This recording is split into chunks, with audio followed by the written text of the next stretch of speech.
2024년 1월 18일 목요일 열린비전교회 새벽기도에 나오신 성도님들을 환영하고 축복합니다. 오늘 우리가 함께 나누실 말씀은 신명기 8장 1절부터 10절입니다. 구약성경 신명기 8장 1절로 10절 말씀입니다. 제가 봉독하겠습니다. 내가 오늘 명하는 모든 명령을 너희는 지켜 행하라. 그리하면 너희가 살고 번성하고 여호와께서 너희의 조상들에게 맹세하신 땅에 들어가서 그것을 차지하리라. 내 하나님 여호와께서 이 40년 동안에 내게 광야 길을 걷게 하신 것을 기억하라. 이는 너를 낮추시며 너를 시험하사 내 마음이 어떠한지 그 명령을 지키는지 지키지 않는지 알려 하심이라. 너를 낮추시며 너를 줄이게 하시며 또 너도 알지 못하며 내 조상들도 알지 못하던 만나를 내게 먹이신 것은 사람이 떡으로만 사는 것이 아니요 여호와의 입에서 나오는 모든 말씀으로 사는 줄을 내가 알게 하려 하심이니라. 이 40년 동안에 내 의복이 헤어지지 아니하였고 내 발이 부르트지 아니하였느니라.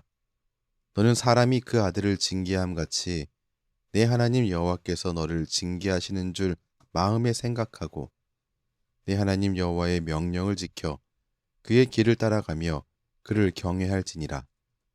내 하나님 여호와께서 너를 아름다운 땅에 이르게 하시나니 그것은 골짜기든지 산지든지 시내와 분천과 샘이 흐르고 밀과 보리의 소산지요 포도와 무화과와 석류와 감람나무와 꿀의 소산지라.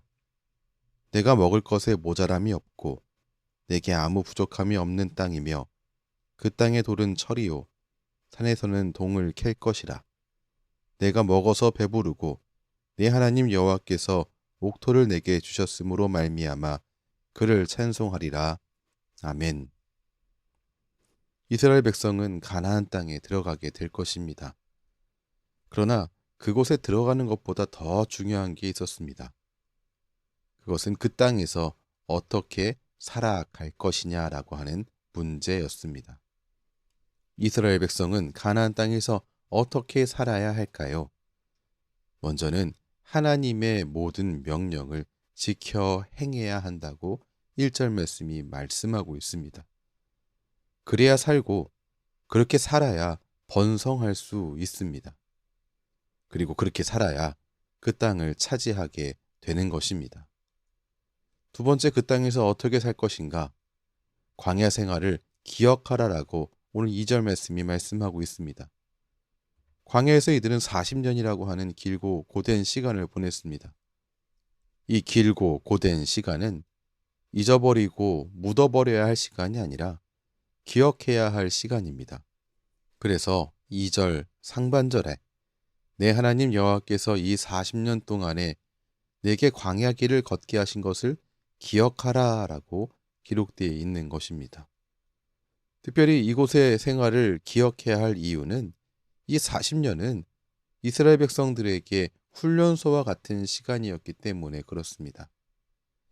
이스라엘 백성이 자격이 있는지 시험하는 장소였습니다. 2절 하반절을 보시죠.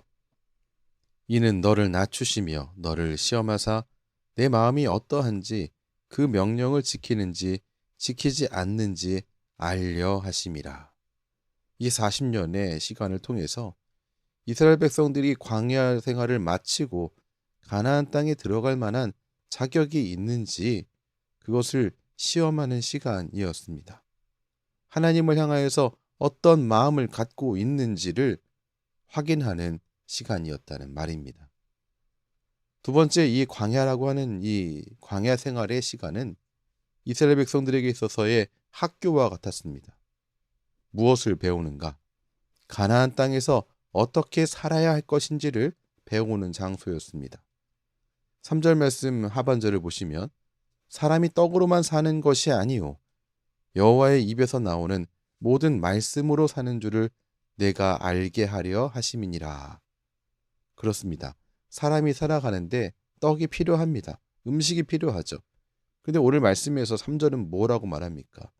떡으로만 사는 게 아니고 하나님의 입에서 나오는 모든 말씀으로 산다. 바로 그게 성도입니다. 바로 그게 이스라엘 백성입니다. 가나안 땅에서 어떻게 살아야 하는가? 하나님 말씀에 근거하여서 살아가야 한다는 바로 그 내용이고, 이것은 오늘날을 살아가고 있는 성도된 우리에게도 동일하게 적용됩니다. 성도도 음식이 필요하고 의복이 필요하고 집이 필요합니다. 그러나 그것으로만 사는 게 아닙니다. 성도는 하나님의 말씀으로 살아가는 사람들입니다. 또한 이스라엘 백성들은 광야의 학교를 통하여서 하나님의 보살핌과 공급을 배웠습니다. 4절 말씀 보시죠.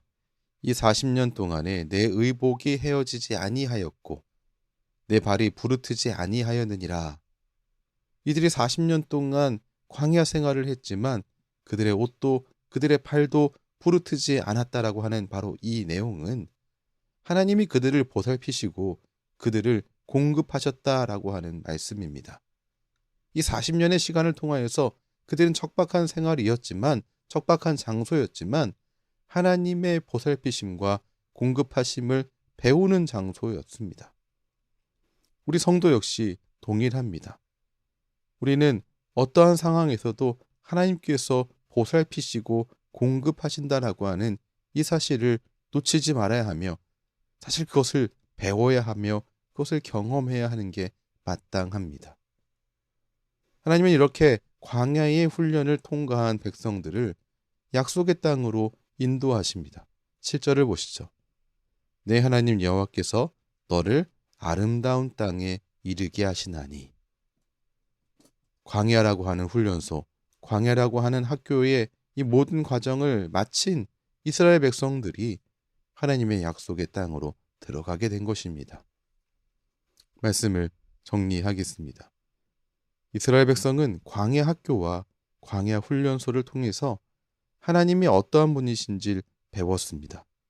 광야 생활은 잊어버리고 지워버려야 할 고통과 아픔의 시간이 아니라 기억해야 하는 기억의 장소입니다. 성도된 우리 역시 하나님을 배우고 하나님을 기억해야 합니다. 성도는 어떤 사람입니까? 어떤 상황에서도 하나님께 마음을 두는 사람입니다. 성도는 어떤 사람입니까? 성도는 떡으로만이 아니라 하나님의 말씀을 양식으로 삼아 살아가는 사람입니다. 성도는 어떤 사람입니까? 하나님의 보살핌과 공급을 신뢰하며 사는 사람입니다.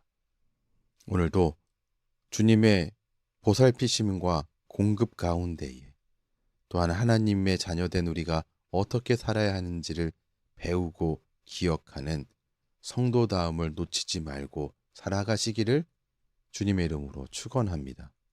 기도하겠습니다. 하나님, 힘들고 외로운 광야의 시간이 주님을 더 깊이 경험하는 시간이 된다라고 하는 사실을 이스라엘 백성들의 광야 생활 통해서 확인했습니다. 우리가 만나고 있는 광야라고 하는 이 시간들을 통해서 하나님을 배우고 하나님의 인도하심을 확인하는, 하나님의 하신 일을 기억하는 성도로서 살아가게 우리를 붙잡아 주십시오. 이 시간들을 통해서 더 연단되어지고 더 깊어지는 자녀되게 우리를 도와주시옵소서. 예수님 이름으로 기도합니다. 아멘. 우리 주 예수 그리스도의 크신 은혜와 하나님 아버지의 무한하신 사랑과 성령 하나님의 교통하심이 주님의 귀한 모든 자녀의 삶 가운데에 때마다 일마다 충만하게 넘치시기를 축원하옵나이다. 아멘.